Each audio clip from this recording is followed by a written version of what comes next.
नमस्कार साथियों, Maharana Pratap agro classes के ऑनलाइन डिजिटल प्लेटफॉर्म पर मैं आपका हार्दिक स्वागत करती हूं। और देखिए, आज हम पढ़ने जा रहे हैं मैथमेटिक्स की हमारी पहली क्लास है। और मैथमेटिक्स के अंदर आपको कुछ 7 या 8 टॉपिक जो है वो पशु परीक्षण के अंदर पढ़ने हैं। तो सबसे पहले आज हम शुरू करते हैं एक बेसिक चैप्टर से। जो बेसिक चैप्टर हमारा काफ़ी लंबे समय तक चलेगा, या फिर हम कह सकते हैं कि इसके अंदर बहुत ही डिटेलिंग से हम पढ़ने जा रहे हैं संख्या प्रणाली के बारे में, नंबर सिस्टम के बारे में हम पढ़ेंगे, जिसके अंदर आपका मैथ्स का एक तरीके से जो पूरा बेसिक है वो आपका तैयार हो जाएगा। अगर आपका संख्या प्रणाली क्लियर है तो देन आपके जो अदर जितने भी टॉपिक्स हैं वो आपके आसानी से क्लियर हो जाएंगे। चलिए शुरू करते हैं हम संख्या प्रणाली के बारे में। जो हमारी संख्या प्रणाली है, संख्या प्रणाली को हम बोलते हैं नंबर सिस्टम। क्या कहते हैं? नंबर सिस्टम कहते हैं। नंबर सिस्टम, नंबर सिस्टम, संख्या प्रणाली।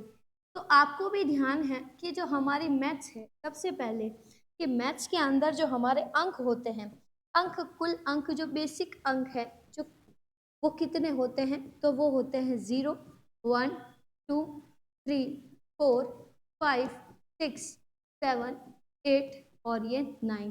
बाकी हमारी मैथ में जितनी भी संख्या बनती है ये इन्हीं अंकों से निर्मित होती है। मुख्य अंक आपके कितने होते हैं? तो कुल अंक जो हमारे गणित में होते हैं, कुल अंक आपके होते हैं 10।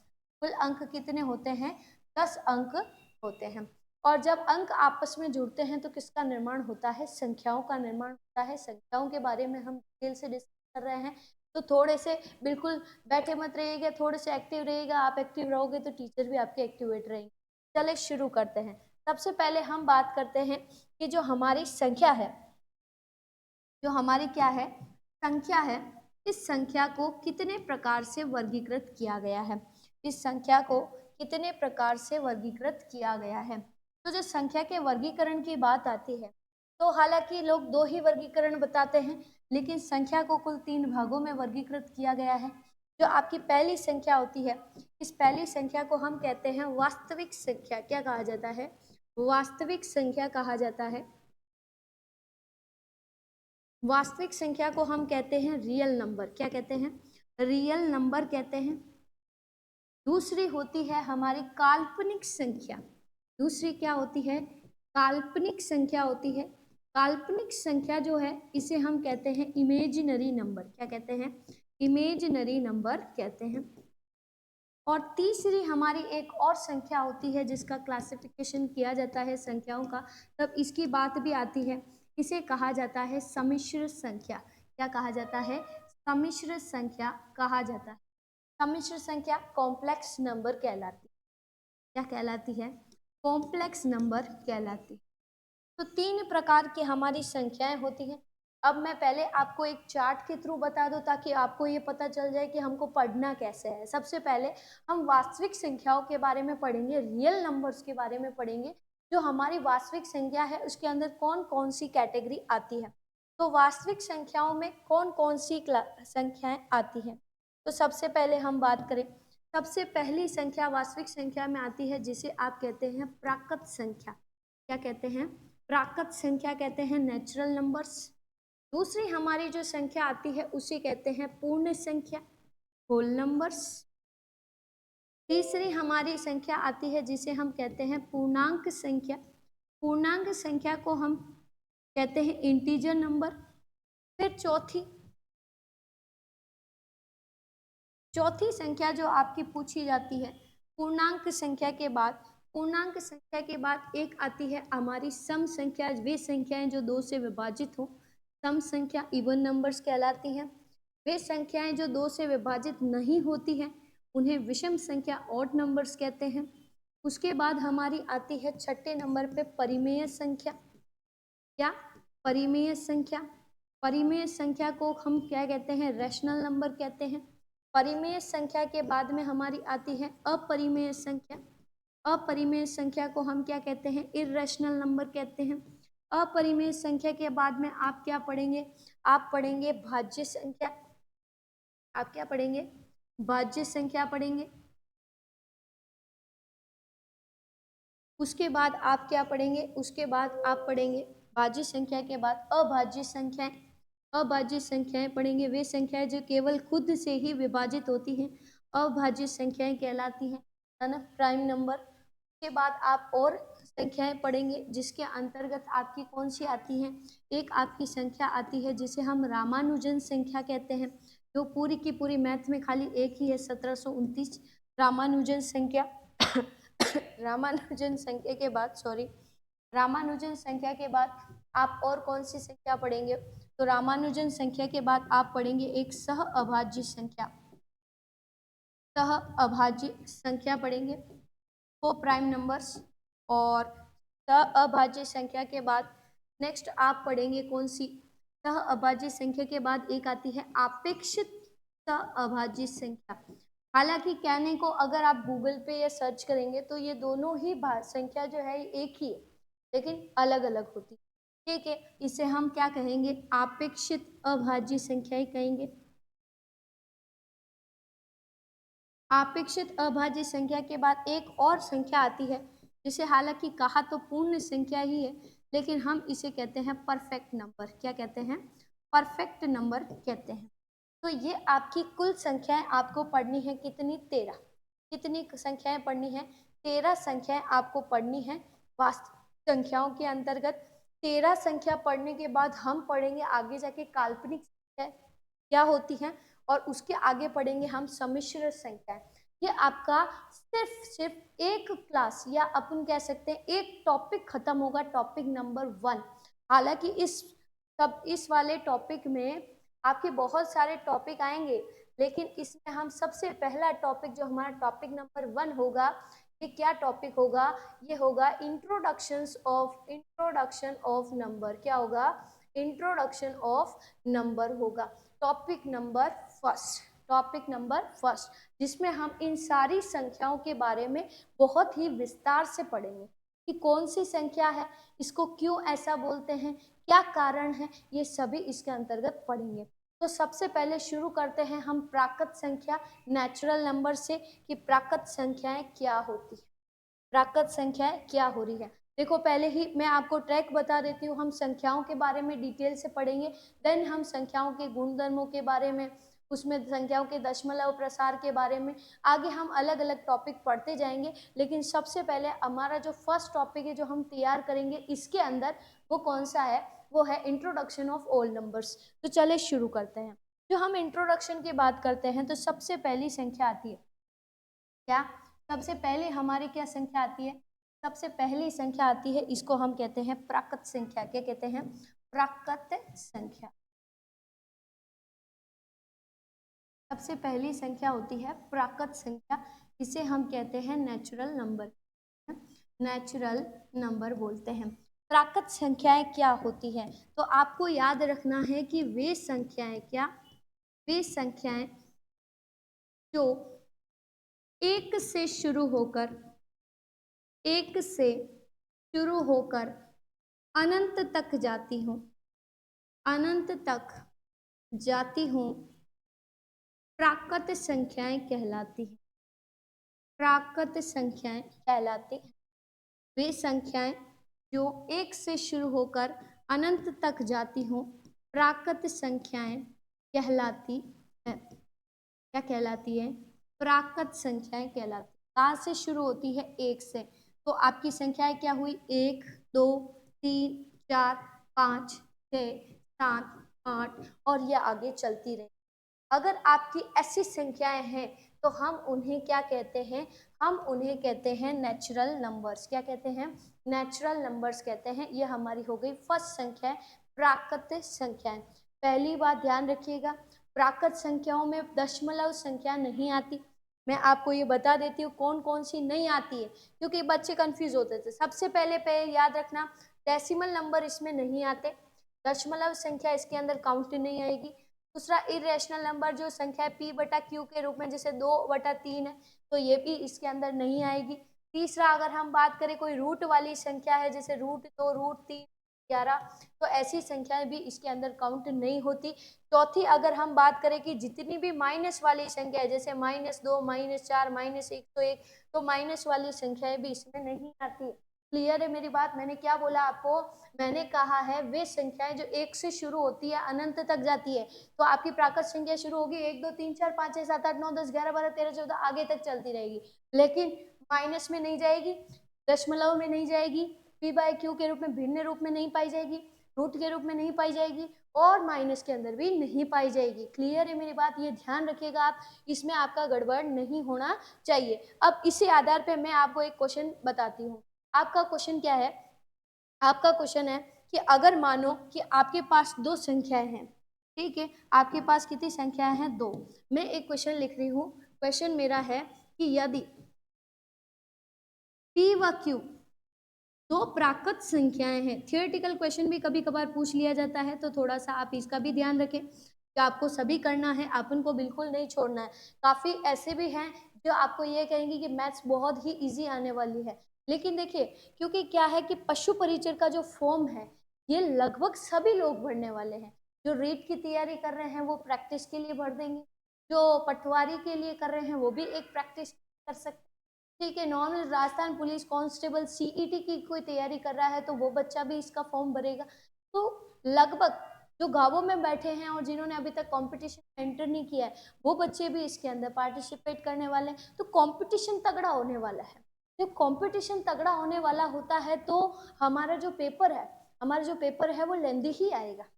हालांकि लेवल आपका 10वीं का है, लेकिन पूछा उसको अच्छे तरीके से जाएगा कि भाई 10वीं लेवल में ये तो सिखाया कि प्राकृत संख्या होती है, अब वो उस क्वेश्चन को किस तरीके से दे वो एग्जामिनर पे डिपेंड करता है। तो आपका सबसे पहला ये रहना चाहिए कि भाई मेरे को किसी भी टाइप का अगर क्वेश्चन आए तो मैं कर पाऊँ, चाहे वो लो लेवल का है चाहे वो हाई लेवल का है। देखो सबसे पहले बात तो आप एग्जाम की तैयारी कर रहे हो, तो आपको एक मन में आपको याद रहना है कि मुझे सारे क्वेश्चन निकालने हैं, सारे क्वेश्चन मेरे मैथ्स के निकल जाने चाहिए। ये आपके मन में टारगेट रहना चाहिए। ऐसा नहीं कि मैं सिर्फ लो लेवल करूंगा, मैं हाई लेवल नहीं करूंगा। बाई चांस अगर आ गया कि हाई लेवल के कुछ क्वेश्चंस डाल दिए तो आप क्या करेंगे? सबसे बड़ी बात, हमें सभी तरीके की सिचुएशन के लिए रेडी रहना है, तो हमको पूरे अच्छे से टॉपिक को क्लियर करना है, ठीक है। तो समझिए बात, हमारा क्वेश्चन क्या है कि यदि पी और क्यू दो प्राकृत संख्या है, क्या पी और क्यू दो प्राकृत संख्या है तो बताइए, तो बताइए, बताना क्या है भैया? बताना ये है पहला कि पी व क्यू, पी प्लस क्यू भी एक प्राकृत संख्या होगी, पी प्लस क्यू भी एक प्राकृत संख्या होगी। हाँ या ना में जवाब देना है, हाँ या ना में जवाब देना है। दूसरा आपसे यही क्वेश्चन पूछ रहा है इसी को कि पी और क्यू दो प्राकृत संख्या है, तो बताइए कि पी माइनस क्यू भी, पी माइनस क्यू भी एक प्राकृत संख्या है। फिर आपको वापस बताना है क्या, आपको ये बताना है कि P इंटू क्यू भी एक क्या होगी? प्राकृत संख्या होगी क्या? हाँ या ना। चौथा, P डिवाइड बाय क्यू भी एक प्राकृत संख्या होगी, हाँ या ना। उसके बाद में पांचवा चलो सॉरी, P और Q भी, P डिवाइड बाई Q भी एक प्राकृत संख्या होगी। अगर आपको चेक करना है देन आप क्या करेंगे, सबसे पहले मान लीजिए कि P और Q हमको लेना है, तो P अगर Q हमको लेना है तो सबसे पहले चेक करते हैं P प्लस Q एक प्राकृत संख्या होगी या नहीं। तो मैं एक नॉर्मल नंबर स्टार्ट करती हूँ, P प्लस Q के लिए देखना चाहूँ तो अगर मैं एक दो लूँ और एक संख्या 3 लूँ तो 2 प्लस 3 5 होगा, और 5 क्या है? एक प्राकृत संख्या, ठीक है। कोई मान लो कि मैं 101 ले लूं और 102 ले लूं और ये पूछूं बताओ P प्लस क्यू एक प्राकृत संख्या है, तो भैया है। 203 भी क्या है? एक प्राकृत संख्या है। एक से लगा के अनंत तक की सभी संख्या प्राकृत संख्या होती है। इसका मतलब ये तो आपका राइट है, ये तो आपका क्या है? राइट है। दूसरा हम ये बात करें कि P माइनस क्यू, क्या P माइनस क्यू एक प्राकृत संख्या होगी या नहीं? मैं क्या कह रही हूँ, मैंने ये कहा है P माइनस क्यू एक प्राकृत संख्या होगी या नहीं होगी। तो बताइए, सबसे पहले हम बात करते हैं P माइनस क्यू की। तो देखो जरूरी नहीं है कि हम एक बड़ी संख्या लें, मैंने वही P लिया और मैंने वही Q लिया, मैंने वही P लिया है और मैंने वही Q लिया है। अगर मैं P माइनस क्यू करती हूँ तो मुझे आंसर मिलता है माइनस का एक। क्या मिला? माइनस का एक। देखो कंडीशन तो कोई भी हो सकता है मैं 5 ले लूँ और हो सकता है मैं 3 ले लूँ, तो ये तो आंसर 2 होगा। तो काफी बच्चे तो ये भी राइट कर देंगे कि नहीं P और Q एक प्राकृत संख्या, P माइनस क्यू एक प्राकृत संख्या होगी। लेकिन आपको सभी सिचुएशन को देख के चलना है कि सिचुएशन सारी क्लियर हो तभी आप उसको यस करो। अगर आपका एक भी क्वेश्चन या एक भी एग्जाम्पल अगर आपका मना कर रहा है कि नहीं होगी, इसका मतलब नहीं, ठीक है। तो हमारा एक तो ये राइट हो गया, लेकिन ये सिचुएशन में रॉन्ग हो गया कि भाई साहब हमने अभी बात की थी, बात क्या की थी, हमने ये कहा था कि माइनस वाले नंबर प्राकृत संख्या में नहीं चलने वाले, माइनस वाले नंबर प्राकृत संख्या में नहीं चलने वाले। तो हमारा जो आंसर है ये क्या आ रहा है, माइनस में आ रहा है कि नहीं आ रहा है, आ रहा है। इसका मतलब, इसका क्या मतलब हुआ, इसका मतलब हुआ कि p माइनस क्यू एक प्राकृत संख्या नहीं हो सकती। ठीक है, चले आगे बात करें। हम बात करते हैं p इंटू क्यू की।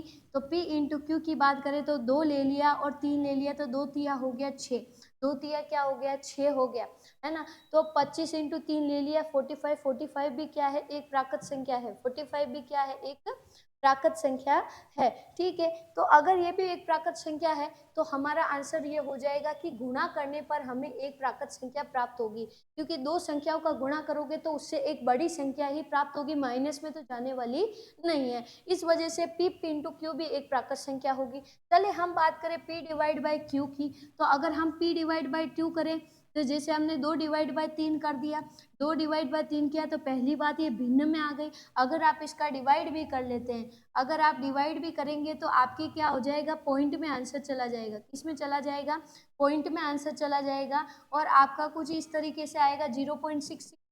तो डिवाइड चलता रह रहा है। भाई साहब हमने अभी बात की कि प्राकृत संख्या हमारी माइनस में नहीं हो सकती, तो माइनस में नहीं हो सकती तो ये भी हमारा क्या हो गया, न हो गया, ये भी क्या हो गया, न हो गया। तो ये भी सिचुएशन काम नहीं कर रही। चले आगे एक सिचुएशन अपन और ले लेते हैं, एक सिचुएशन हम और ले लेते हैं। हमने सिचुएशन ली कि p की पावर q क्या एक प्राकृत संख्या होगी क्या, क्या p की पावर q एक प्राकृत संख्या होगी क्या। तो p की पावर q एक प्राकृत संख्या होगी तो हमको चेक करना है। तो मैंने ले लिया, मैंने p 2 माना था और q मैंने कितना माना था, q मैंने माना था 3। तो 2 की पावर 3, इसका मतलब हुआ 2 इंटू 2 इंटू 2, और 2 इंटू 2 इंटू 2 कितना आया, 8 हो गया। 2 दूनी 4, 4 दूनी कितना हो गया, 8 हो गया। और 8 तो एक प्राकृत संख्या है, 8 तो एक प्राकृत संख्या है। इसका मतलब क्या हुआ, इसका मतलब क्या हो गया कि p बाई क्यू भी एक प्राकृत संख्या होगी। तो आपका आंसर क्या हो गया, यस हो गया। आंसर क्या हो गया, यस हो गया। देखिए हमारी पहली जो प्राकृत संख्या था, पहली संख्या हमने कंप्लीट की।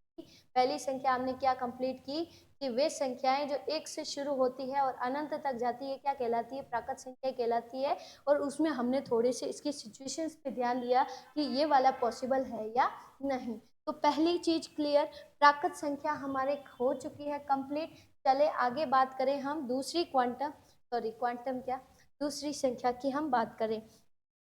दूसरी संख्या की हम बात करें, दूसरी संख्या हम ले लेते हैं क्या, दूसरी संख्या हम ले लेते हैं हमारी पूर्ण संख्या। पूर्ण संख्या, पूर्ण संख्या को हम क्या कहते हैं, होल नंबर। क्या कहते हैं, होल नंबर कहते हैं। पूर्ण संख्या क्या कहती है, पूर्ण संख्या कहती है क्या कि वे संख्याएं, क्या वे संख्याएं जो जीरो से शुरू होती है, जो कहाँ से शुरू होती है, जो जीरो से शुरू होती है और अनंत तक खत्म होती है।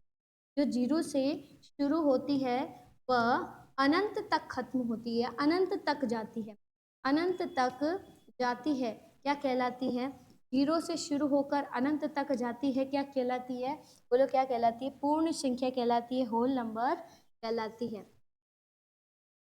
पूर्ण संख्या होल नंबर कहलाती है।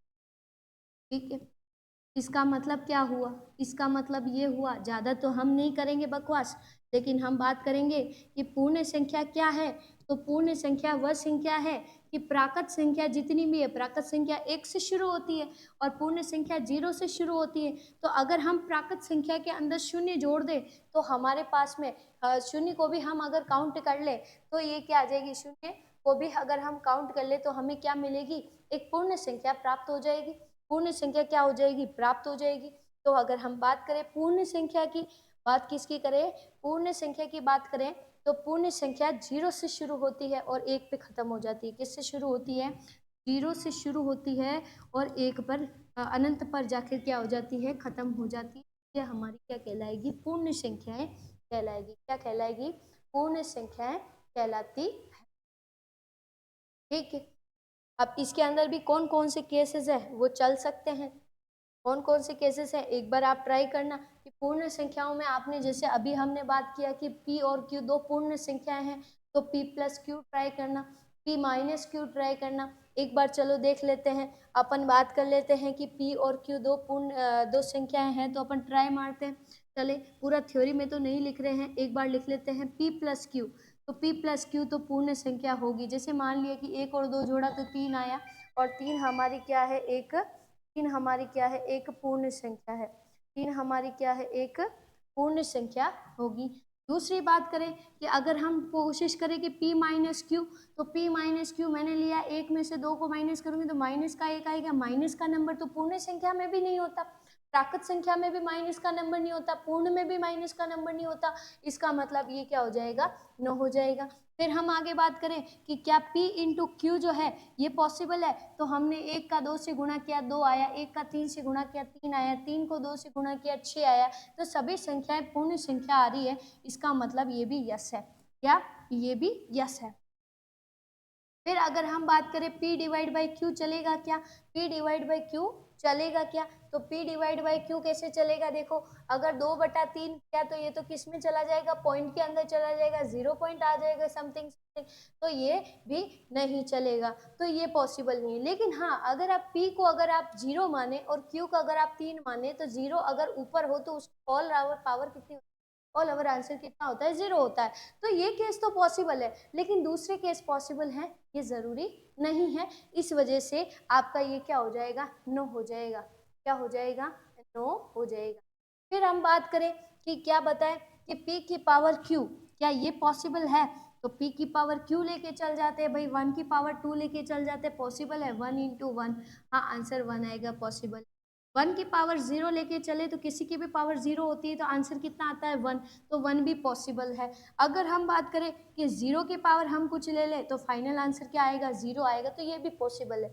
मीन्स p की पावर q इसके अंदर पॉसिबल होगा, p की पावर q इसके अंदर क्या होगा, पॉसिबल होगा।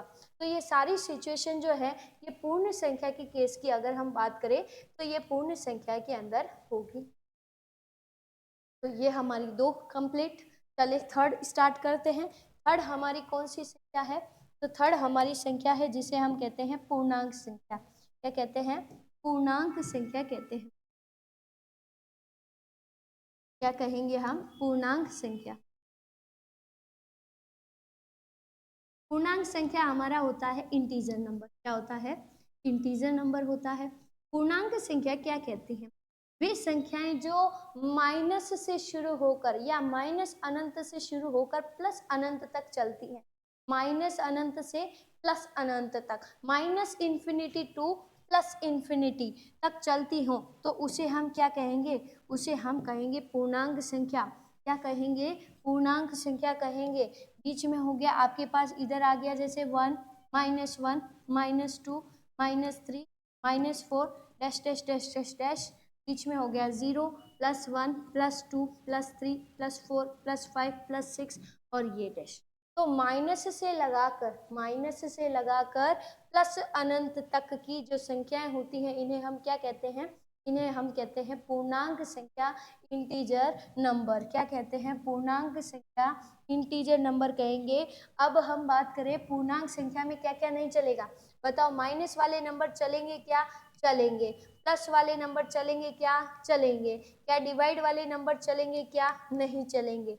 ठीक है, डिवाइड वाले नंबर नहीं चलेंगे। उसके बाद डेसिमल नंबर की अगर हम बात करें, क्या दशमलव संख्याएं चलेगी क्या, दशमलव संख्याएं भी नहीं चलेगी। ये पूर्णांक संख्या पूरे पूरे नंबर की बात करती है, जिसमें कोई रूट वाला, जो आपके स्क्वायर रूट वाले हैं, ये नंबर भी इसके अंदर काउंट नहीं हो।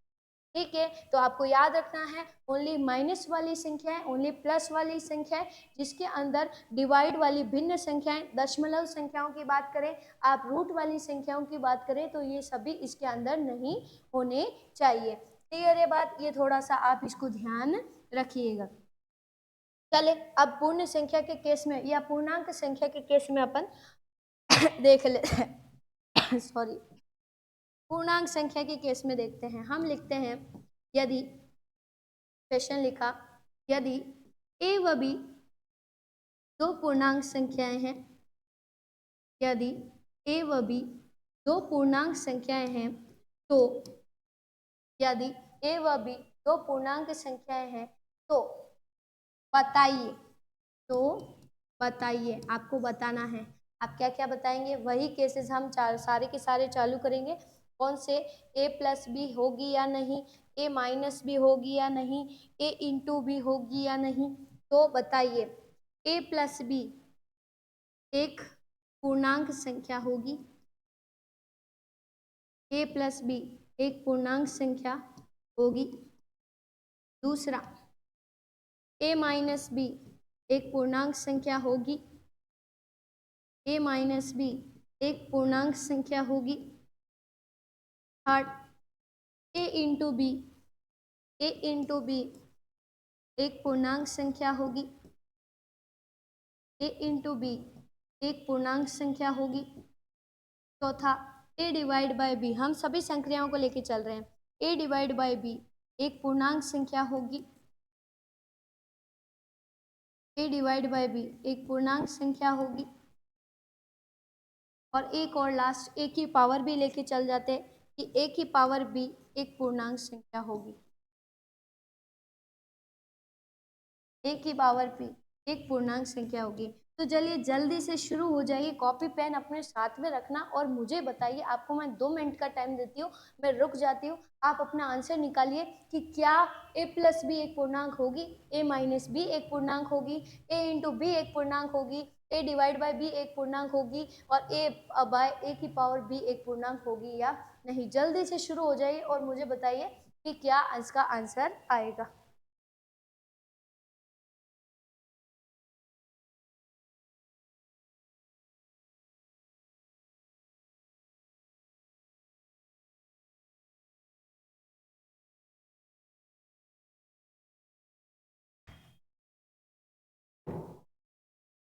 ये बताइए किया क्या, हो गया। देखिए अभी इतना टाइम तो इसमें लगने की जरूरत ही नहीं है। आपको ध्यान रखना है, अगर आप तो पूरा ध्यान बोर्ड पे रखेंगे तो आपको क्लियर हो जाएगा, दिक्कत नहीं आएगी। ए प्लस बी दो पूर्णांक संख्याएं लेनी है। चलो एक प्लस की ले लेते हैं, एक माइनस की ले लेते हैं, क्या दिक्कत हो जाएगी। मैंने एक प्लस की ले ली और एक माइनस की ले लेती हूँ। मैं -3 ले लेती हूँ और 1 ले लेती हूँ, ठीक है। इसको मैं ए ले लेती हूँ, इसको मैं बी ले लेती हूँ। आप कोई भी नंबर ले सकते हो, उसका आपकी चॉइस होती है, ठीक है। अगर आपके थ्योरेटिकल क्वेश्चन है तो आप कोई भी नंबर चूज कर सकते हो, वो आपकी इच्छा, जो आपको ईजी लगे, ठीक है। ए प्लस बी एक पूर्णांक संख्या होगी क्या, तो मैंने लिखा -3 और प्लस का एक मेरे पास आया -2।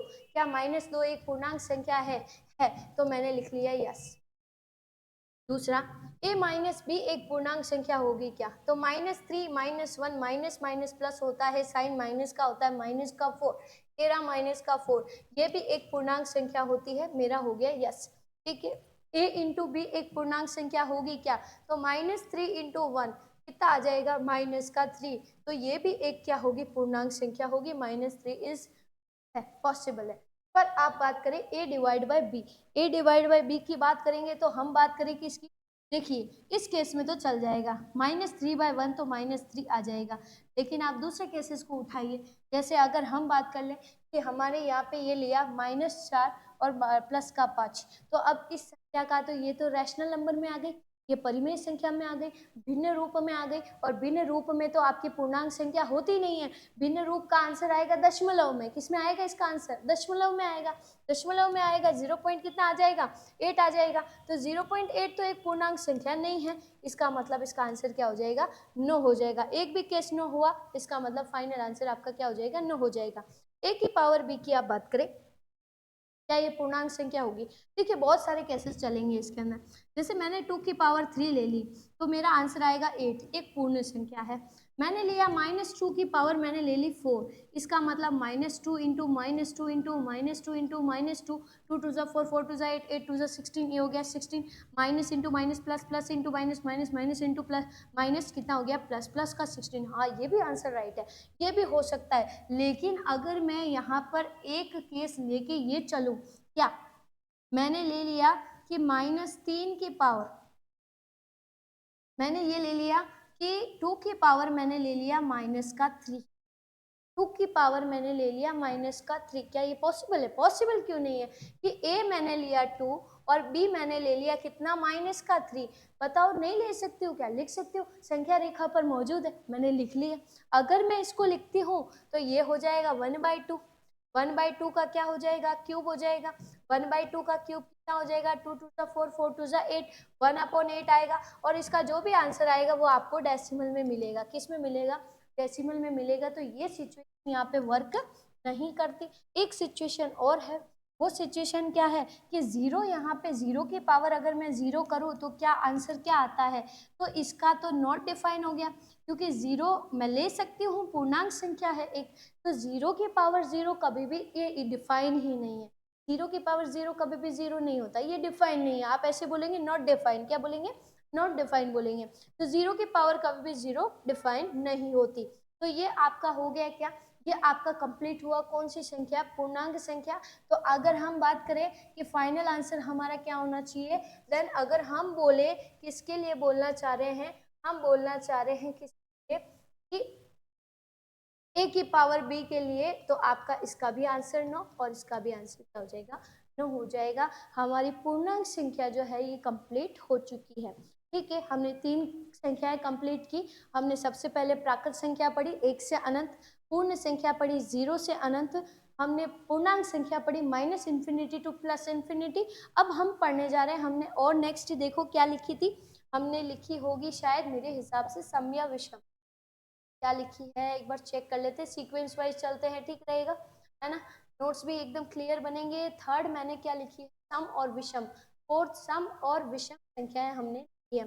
चलिए शुरू करते हैं, सम और विषम संख्याओं। ये तो बहुत ही आसान है।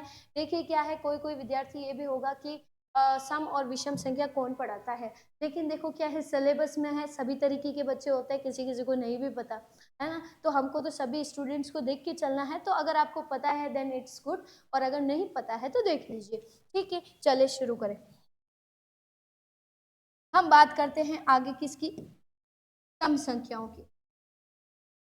सम संख्याओं की, सम संख्याओं की अगर हम बात करें तो सम संख्याओं को हम कहते हैं इवन नंबर्स। क्या कहते हैं, इवन नंबर्स कहते हैं। इवन नंबर, सम संख्याएं क्या होती है, बहुत आसान है। वे संख्याएं जिनका 2 से भाग पूरा पूरा चला जाता है उसे क्या कहा जाता है, सम संख्याएं कहा जाता है। तो लिखिएगा, वे संख्याएं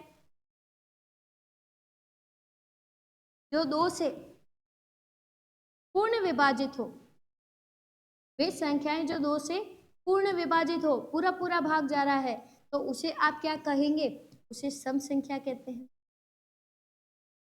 उसे सम संख्या कहते हैं, उसे सम संख्या कहते हैं। 2 से पूरी विभाजित होनी चाहिए, 2 से पूरी क्या होनी चाहिए, विभाजित होनी चाहिए। सम संख्याओं में कौन आ गया, सम संख्याओं में 2 आ गया, 4 आ गया, 6 आ गया, 8 आ गया, 10 आ गया, 12 आ गया, 22 आ गया, 34 आ गया, 46 हो गया, 82 आ गया, 96 हो गया, 99 हो 90 सॉरी 98 हो गया, 100 हो गया, 1000 हो गया। ठीक है, उसके बाद में 5000 हो गया। तो ये सभी संख्याएं क्या है, सम संख्याएं हैं। कि पता कैसे चले कि 2 से विभाजित है, क्या पूरा पूरा भाग करना जरूरी है, नहीं, पूरा पूरा भाग आपको करना जरूरी नहीं है। क्यों, इसके लिए लगता है विभाजिता का नियम। क्या लगता है, विभाजिता का नियम लगता है। हालांकि हम आगे पढ़ेंगे, पर अब आ चुका है तो लगे हाथ ये भी हो जाए। तो विभाजिता का नियम होता है 2 से विभाजिता का नियम।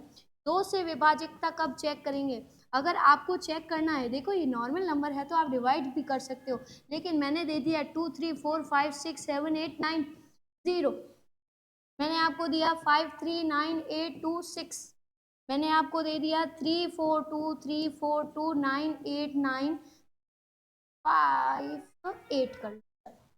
अब क्या आप डिवाइड करने बैठेंगे, नहीं, हमें पता करना है सम संख्या है या विषम संख्या है। तो आपको सिंपल से याद रखना है क्या,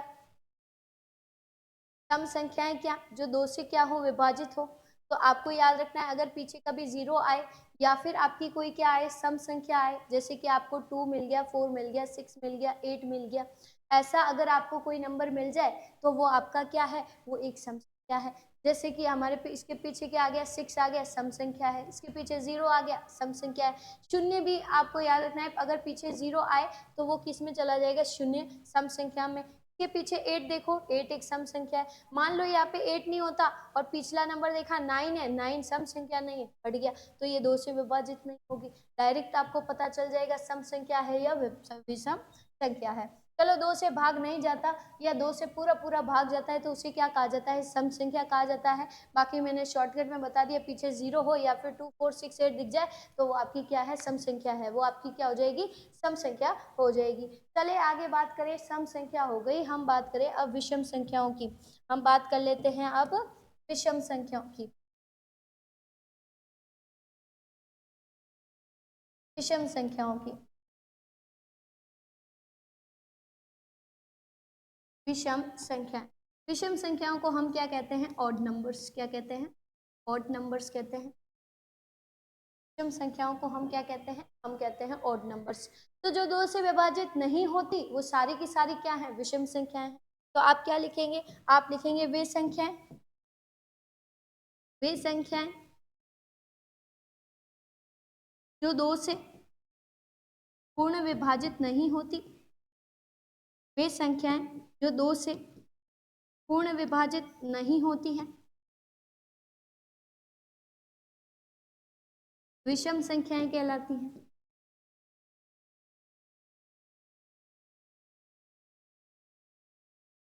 विषम संख्या कहलाती है।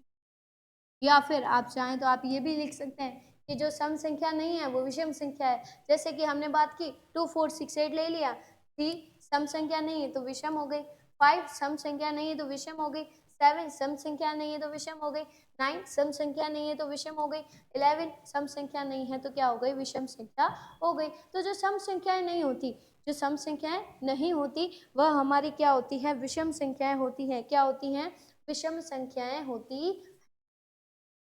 चलो हमारी 5 संख्या तो हो गई, टोटल कितनी थी, कुल कितनी थी, बहुत सारी थी। चले आगे पढ़ते हैं। आज हमें लगभग लगभग ज़्यादातर केसेस के हम इसको कंप्लीट कर दे तो हमारा इंट्रोडक्शन एक बार खत्म हो जाएगा, देन हम आगे बात कर लेंगे।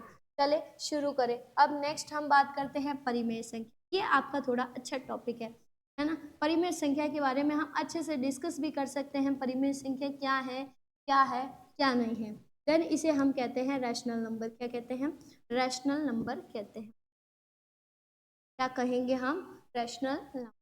तो परिमेय संख्याएं क्या होती, तो ऐसी संख्याएं जिनको हम p बाई क्यू के रूप में लिख सकते हैं और q कभी भी शून्य नहीं होना चाहिए, q कभी भी शून्य नहीं होना चाहिए, क्या कहलाता है, परिमेय संख्या कहलाता है। तो लिखिएगा, वे संख्याएं, वे संख्याएं जिन्हें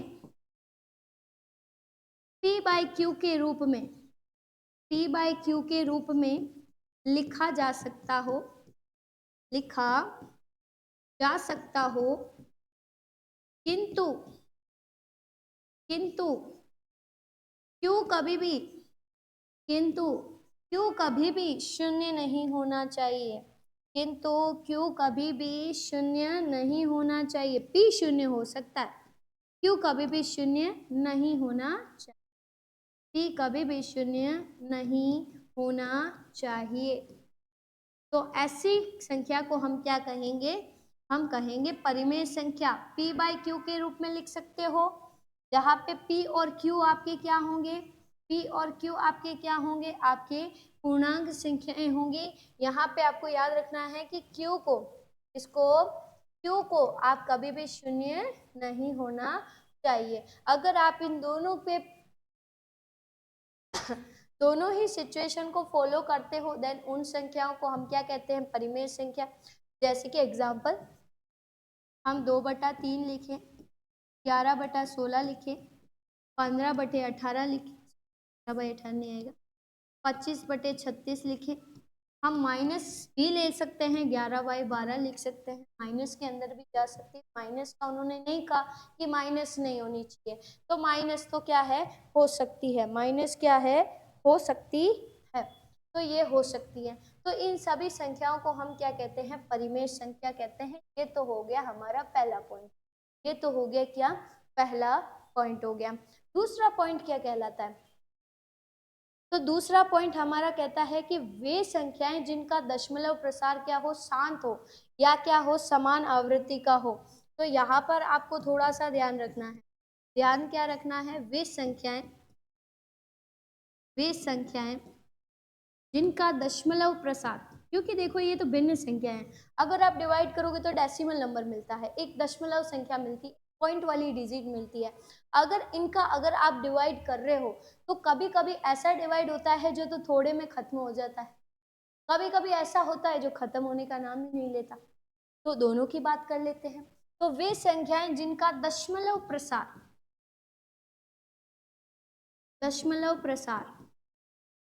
शांत या समान आवृत्ति का हो, शांत या समान आवृत्ति का हो, वे संख्याएं जिसका दशमलव प्रसार शांत या समान आवृत्ति का हो, शांत या समान आवृत्ति का हो, क्या कहलाती हैं? परिमेय संख्याएं कहलाती। अब जैसे कि हम तो समझे नहीं ये क्या था, परिमेय संख्याएं कहलाती। देखिए समझे मेरी बात ध्यान से। शांत का मतलब आप समझ, शांत क्या है? शांत का मतलब कि ऐसा डिवाइड जो कुछ समय पश्चात खत्म हो जाता है। जैसे कि हम बात करें 25 का भाग लगाया 5 से, तो 5 25 25 कितना हो गया? 25 हो गया, ये खत्म हो गया। ठीक है, आगे और बात करते हैं। जैसे मैंने ले लिया 200 आप ले रहे हो, 200 ले लो 64 और इसका भाग लगाओ। 2 से मैं भाग लगाऊंगी तो ये हो गया 2 एकम 2 खत्म, 6 आया, 2 तिया कितना हो गया? 6 हो गया, खत्म। 4 आया, 2 दूनी कितना हो गया? 4 आ गया, माइनस किया, ये 0। देखो इस भाग के अंदर यहाँ पे फाइनल आपको जो आंसर मिला, कि आप शेषफल कहते हैं, वो 0 आया, मतलब भाग यहाँ पे खत्म हो चुका है। जब भाग आपका खत्म हो जाए तो उसे आप क्या कहेंगे? शांत। क्या कहेंगे? शांत, मतलब भाग शांत हो गया, भाग शांत हो गया। एक और ले लीजिए, जैसे हम बात करें 4 डिवाइड बाय हमने 5 किया, तो हम डेसिमल में देख लेते हैं कि 5 को हम 4 से डिवाइड करेंगे, हमने पॉइंट लगाया, 0 आया, 5 अठो कितना हो गया? 40 हो गया, 40 में से 40 गए, खत्म। आंसर कितना आया? 0 आंसर कितना आया? 0.8। अब इसके आगे कुछ आया क्या? नहीं, भाग क्या हो गया? खत्म हो गया। जब भाग आपका खत्म हो जाए तो उसको आप क्या कहोगे? शांत कहोगे। तो ऐसी संख्याएं जो क्या है, किसी एक भाग देने पर बीच लास्ट में जाके खत्म हो जाती है। फॉर एग्जाम्पल, अब अपन डिवाइड नहीं करते, अब हम नंबर्स की बात करते हैं। मेरे पास किसी संख्या का डिवाइड आया 686 आया, खत्म हो गया यहाँ पे। तो ये क्या है? शांत है। अगर कोई शांत है तो ये क्या होगा? परिमेय होगा। शांत होगा तो क्या होगा? परिमेय। दूसरी बात करें, मेरे पास आया 296.3854, ये कुछ आया, ये भी आगे जाके खत्म, इसके आगे नहीं हो रहा है, तो ये भी क्या है? शांत है। जो भाग शांत होता है ये क्या कहलाता है? परिमेय कहलाता है। क्या कहलाता है? परिमेय। तो एक पॉइंट तो आपको समझ में आ गया होगा। मैंने कहा कि वो क्या है? शांत है, तो शांत तो समझ में आया। समान आवृत्ति का क्या मतलब हुआ? समान आवृत्ति का क्या मतलब हुआ? समान आवृत्ति का मतलब होगा, देखो, कि हमने कोई भाग लगाया, हमने कोई क्या लगाया सॉरी, हमने कोई भाग लगाया और वो भाग खत्म तो नहीं हो रहा, भाग खत्म तो नहीं हो रहा, लेकिन जो उसका आगे रिपीट हो रहा है। कैसे? जैसे कि हमने एक डिवाइड किया था थोड़ी देर पहले, 2 डिवाइड बाय 3 का हमने भाग लगाया 2 से, पॉइंट लगाया, 0 आया, 6 टाइम गया, 18 आया, माइनस किया, 2 आया। अब यहाँ पे 0 आएगा, वापस 2 छंग कितना हो जाएगा? 18, सॉरी 3 छंग कितना हो जाएगा? 18, वापस 2 आया, वापस 0 आएगा, फिर 6 आएगा, फिर 18 गया, फिर वापस 2 बचेगा, फिर 0 उतरेगा, फिर 6 आएगा। तो देखो ये भाग खत्म तो नहीं हो रहा है, ये भाग खत्म तो नहीं हो रहा, खत्म नहीं हो रहा, लेकिन समान आवृत्ति का है। क्या कहा मैंने? समान आवृत्ति का है, कि मैं जब तक भाग करूंगी ये 66666 आता ही रहेगा, 6666 क्या है? आता ही रहेगा। अगर लेकिन सेम नंबर रिपीट हो रहा है, क्या हो रहा है? सेम नंबर रिपीट हो रहा है कि भैया भाग तो खत्म नहीं हो रहा लेकिन नंबर सेम रिपीट हो रहा है। अगर भाग खत्म ना हो और नंबर सेम रिपीट हो, भाग खत्म ना हो लेकिन नंबर सेम रिपीट हो, तो हम उसे कहेंगे समान आवृत्ति। क्या कहेंगे? समान आवृत्ति। क्या कहेंगे? समान आवृत्ति। अगर आपके पास ऐसी भी कोई टर्म आई तो उसे भी आप कहेंगे परिमेय। क्या कहेंगे? परिमेय। क्या कहेंगे? क्या कहेंगे? परिमेय संख्या। अब मुझे आप बताइएगा, आपके पास है 25.685, ये संख्या क्या होगी? परिमेय होगी या नहीं होगी? ठीक है, एक और बताना, आपके पास में है 3.9999, एक संख्या है आपके पास 6.98989, एक आपकी संख्या है 29.1485, और ये चली रही। आपको बताना है परिमेय है या नहीं। 2 मिनट में बताओ फटाफट। एक्टिव रहो, थोड़ा कॉपी और पेन, मैथ्स पढ़ रहे हो तो कॉपी और पेन लेकर ही रखना, थोड़ा सॉल्व करने में आसानी रहती है, और अगर आप खुद भी सॉल्व करेंगे तो थोड़ा आपको भी मजा आएगा। क्लियर? चले देखिए, अगर हम बात करें कि इन सभी के अंदर पहला पॉइंट, ये खत्म तो नहीं हो रही, ठीक है, लेकिन सेम नंबर रिपीट हो रहा है क्या? नहीं यार, 6 के बाद 8 आ रहा है, 8 के बाद 5 आ रहा है, रिपीट हो रहा है, हो रहा है। देखो 685 685 685 रिपीट हो रहा है। ये क्या हो गई? परिमेय संख्या हो गई। क्या हो गई? परिमेय संख्या हो गई। यहाँ पे वही 9999 सेम नंबर रिपीट हो रहा है, सेम नंबर रिपीट हो रहा है, देन इसको क्या कहेंगे आप? परिमेय संख्या। क्या कहेंगे आप? परिमेय संख्या कहेंगे। इधर देखिए 9898989, तो ये भी कौन सी संख्या हुई आपकी? परिमेय। इधर देखिए, क्या यहाँ रिपीट हो रहा है? नहीं हो रहा है, 14851 आ गया, नहीं हो रहा है, 1485 1485 1485, सेम नंबर रिपीट हो रहा है, सेम नंबर रिपीट हो रहा है, तो इसे हम क्या कहेंगे? इसे हम कहेंगे परिमेय संख्या। क्या कहेंगे? परिमेय संख्या। तो आपको समझ में आ गया होगा, मैंने काफ़ी एग्जाम्पल्स ले लिए हैं, थोड़े से एग्जाम्पल आप भी लेना और कोशिश करना और बताइएगा कि ये परिमेय संख्या होगी या नहीं होगी। ठीक है, तो चले हम बताते हैं कि हमारी परिमेय संख्या हमने किसे कहा था? तो हमने कहा था कि वे संख्याएं, क्या? वे संख्याएं जिन्हें p बटा q के रूप में लिखा जा सकता है, लेकिन q कभी भी 0 नहीं होना चाहिए। इसका मतलब क्या? अगर 11/0 आया नहीं चलेगा, 101/0 आया नहीं चलेगा, है ना, इसे नहीं चलेगा। अच्छा, जो परिमेय संख्याएं होती हैं इनको अंश बटे हर के रूप में लिखा जाता है। ये याद रखिएगा कि p/q तो ऊपर वाला होता है न्यूमरेटर और नीचे वाला होता है डिनोमिनेटर, अंश और हर के रूप में लिखा जाता है। और कभी भी याद रखना, अगर आप इसको लिखें तो हर कभी भी शून्य नहीं होना चाहिए, हर कभी भी शून्य नहीं होना चाहिए। ये आपकी क्या हो गई? परिमेय संख्या हो गई। क्या हो गई? परिमेय संख्या हो गई, सॉरी। ठीक है,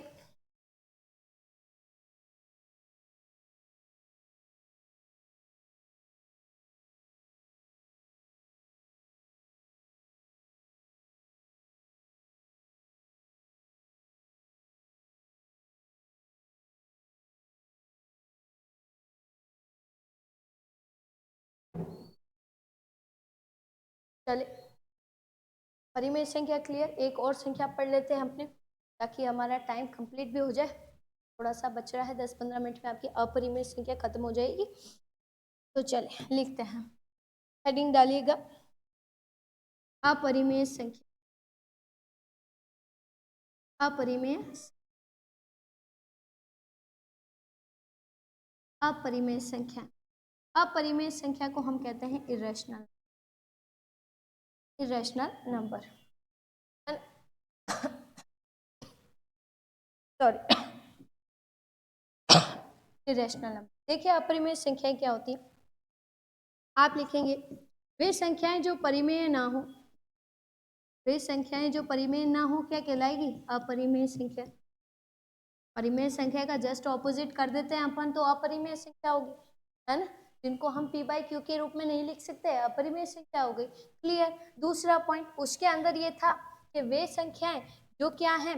वे संख्याएं जिनका दशमलव प्रसार, वे संख्याएं, उधर था शांत, इधर होगा अशांत। वे संख्याएं जिनका दशमलव प्रसार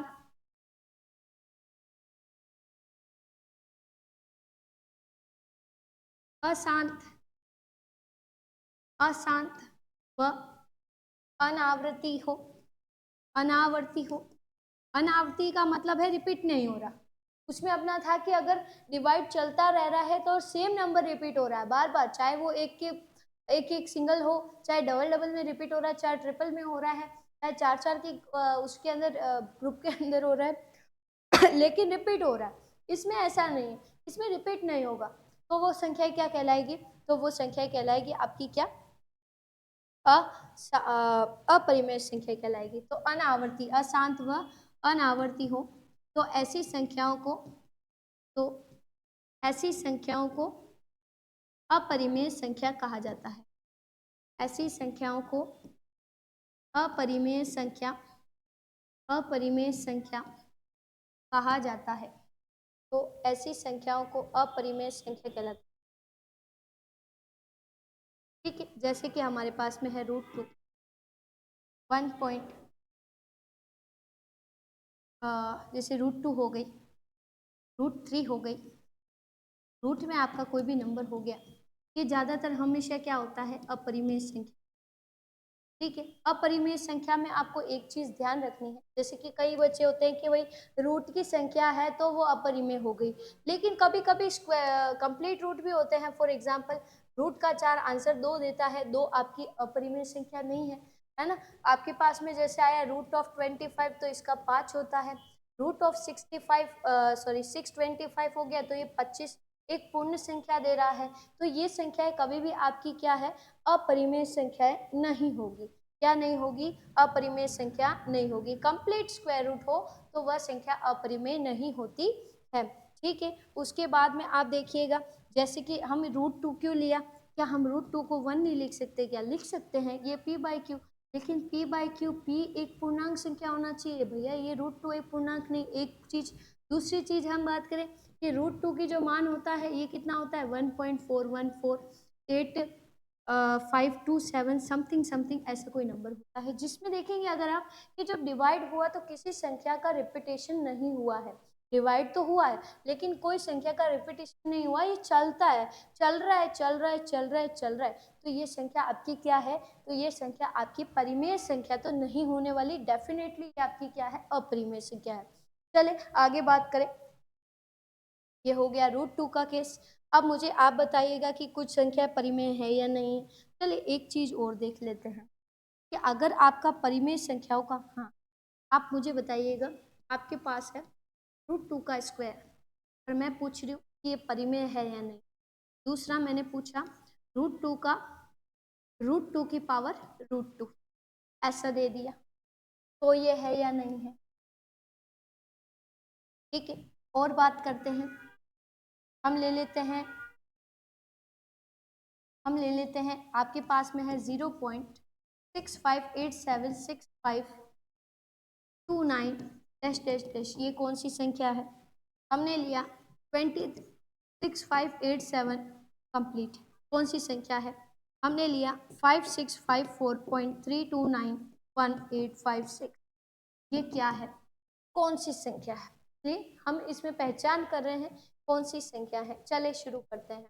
हमने बात की √2 का स्क्वायर। बच्चे देखिए √2 एक परिमेय संख्या, देखिए √2 का स्क्वायर हुआ √2, और आपको भी पता है कि रूट का जो स्क्वायर होता है तो वो क्या हो जाता है? कैंसिल हो जाता है। तो आपके पास क्या आ जाएगा? √2 क्या हो जाएगा? √2 हो जाएगा, रूट का 4, रूट के 4 को 2 को हम लिख सकते हैं 2 का स्क्वायर, 2 के स्क्वायर से ये कट गया, आपके पास आंसर कितना आएगा? 2। और 2 आपकी अपरिमेय संख्या नहीं, नॉर्मल नंबर, तो ये आपकी अपरिमेय संख्या नहीं है। दूसरा बात करें, जब इस तरीके से आए कि पावर को भी पावर हो, तो जब पावर की पावर होती है तो पावर मल्टीप्लाई हो जाती है। अगर पावर मल्टीप्लाई होगी तो √2 मल्टीप्लाई होगा तो कितना आएगा? 2, और √2 का स्क्वायर की वैल्यू कितनी आएगी? 2। तो ये भी अपरिमेय संख्या नहीं है। ऐसा नहीं कि आप ऐसे देखें रूट रूट रूट है, रूट रूट रूट है तो ये अपरिमेय संख्या होगी, गलत हो जाएगा। ठीक है, चलिए बात करें, हम हमारे पास में एक भाग है, जा रहा है, जा रहा है, जा रहा है, जा रहा है, चलता रह रहा है। अब आप देखेंगे कि यहाँ पर कि नंबर तो रिपीट नहीं हुआ, 6587 था लेकिन 6529 नंबर रिपीट नहीं हुआ, नंबर रिपीट नहीं हुआ तो वो क्या हो गई, अपरिमेय हो गई। क्या हो गई, अपरिमेय हो गई। अब आप इधर देखिए, अब आप इधर देखिए, आपके पास में ये डिवाइड है, डैश डैश नहीं लगा, मतलब ये डिवाइड क्या है, शांत है। अगर ये शांत हो गया तो ये परिमेय हो जाएगा। क्या हो जाएगा, परिमेय हो जाएगा। आपके पास ये नंबर है, इसमें देखो पीछे कोई नंबर रिपीट नहीं हो रहा, कोई नंबर रिपीट नहीं हो रहा, तो ये आपकी क्या हो जाएगी, क्या हो जाएगी, क्या हो जाएगी, अपरिमेय संख्या। ये हमारी थी अपरिमेय संख्या। एक चीज, दो चीजों का ध्यान रखिएगा, एक 22/7,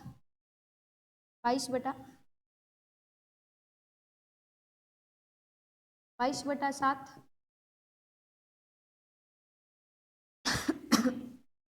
ये एक परिमेय संख्या है या नहीं, आप बताएंगे। कल के लिए क्वेश्चन छोड़ रहे, पाई आपको बताना है परिमेय संख्या है या नहीं, परिमेय संख्या है या नहीं। ये आपकी कल के लिए मैं छोड़ती हूँ, इसको आप मुझे बताना। एक काम कीजिएगा, कैलकुलेटर लीजिएगा अपने मोबाइल का, और उसके अंदर जो आपका साइंटिफिक कैलकुलेटर होता है उसमें लिखना 22/7 और एक लिखना पाई, और फिर मुझे बताना परिमेय है या नहीं। तो कल की क्लास में मिलते हैं, आज के लिए इतना ही, हमने काफ़ी कर ली है। तो नेक्स्ट की क्लास में हम बची हुई की कर लेंगे, पार्ट 2 के अंदर आपकी संख्या खत्म हो जाएगी। Thank you.